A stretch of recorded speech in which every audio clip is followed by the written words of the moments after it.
A child is born, a new arrival on our planet. What future does he or she face? Nearby live some of the poorest people on Earth.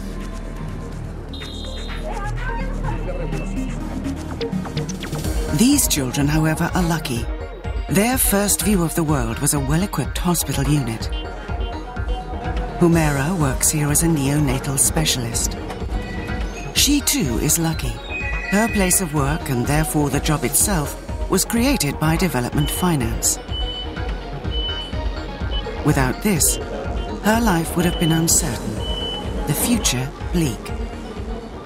The future continues to be very uncertain for many millions of children, as well as many more adults throughout the world.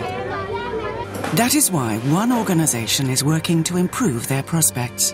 What are the obstacles?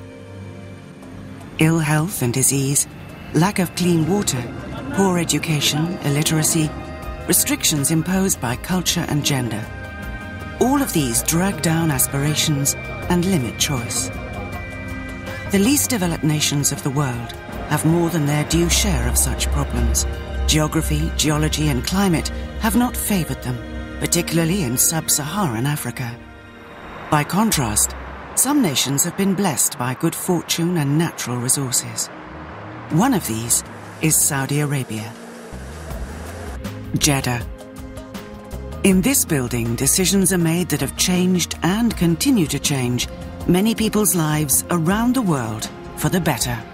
The Islamic Development Bank, or IDB, had its beginnings here more than 30 years ago. It is now an international institution based in Saudi Arabia. The kingdom plays generous host to the IDB, a mini United Nations consisting of 56 member countries. These include a few very wealthy nations, but also some of the world's poorest and least developed. That is why the IDB has set out to promote a cooperative approach to achieving comprehensive human development. This includes alleviating poverty, addressing health, education and governance, providing hope, generally improving prospects for some of our planet's poorest people. The intention behind IDB's efforts is to correct the imbalance between rich and poor nations, empowering people in the less developed countries, restoring their dignity. How does this work in practice?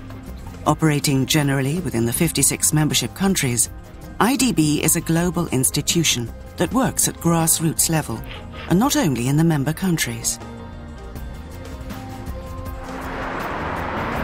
There are sizable expatriate populations in many Western countries, France and the United Kingdom, for example. In London, an Islamic community and day centre has been funded and set up by IDB. This provides a focal point and meeting place in a friendly but culturally alien environment. Mira El-Shah, a postgraduate student at Cambridge University, is a long way from her home. An expert on blood transfusion technology, she is in England on an IDB-funded scholarship. The core activities of IDB are where they are most needed. The wealthy member countries investing in the future prosperity of the less developed member nations, South-South cooperation. In Africa, IDB is funding bilingual education in schools, teaching the knowledge children will need as they grow up and their nation develops.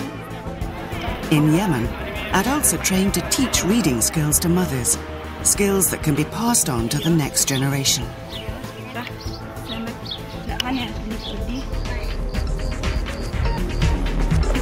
Tajikistan, Malaysia, Indonesia, all have benefited from IDB support and funding for major education and university projects. Technical education provides highly valued earning power in less developed economies. Poverty and disease strike at the heart of human well-being and security. In sub-Saharan Africa, IDB is funding treatment for easily curable diseases, such as malaria and cataract blindness. Improving the lives of thousands of people enabling them to provide an income for their families. IDB has set up extensive primary healthcare support for the world's poorest communities. Clean water is a basic need, but one that is often lacking. A huge dam is planned across the River Niger, with funding coordinated by IDB. It will keep the river flowing all the year round, improving irrigation and fishing.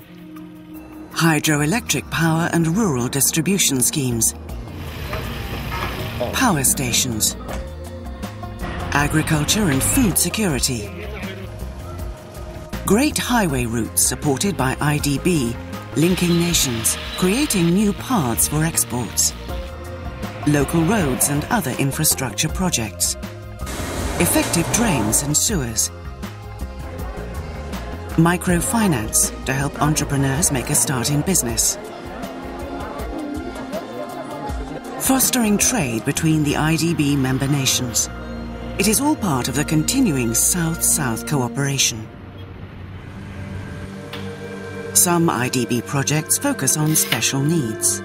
A centre for the blind. Here they can learn to cope with their disability. In 2004, the tsunami devastated the coast of Indonesia. Massive aid projects were put in motion by IDB, involving new housing and an orphanage for the many children left parentless by the disaster. Now these children can look forward to a better world and prospects when they are adults. All over the world, both member countries and non-member countries are being helped by IDB's pioneering work. Sharia-compliant financing, in the form of grants and soft loans for specific projects, is channeled through a network of regional and local offices. IDB has a AAA credit rating. It operates as a major investment bank when a suitable opportunity is identified.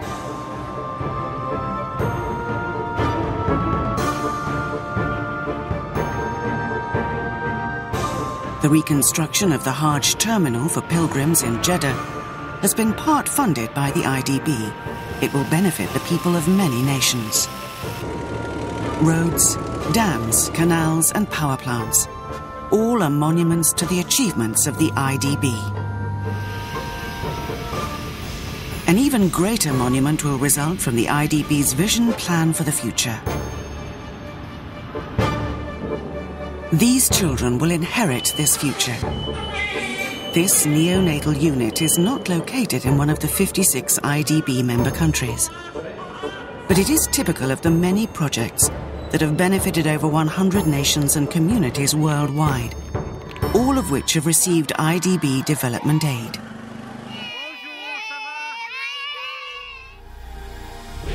The Islamic Development Bank, providing resources, fighting poverty, restoring dignity.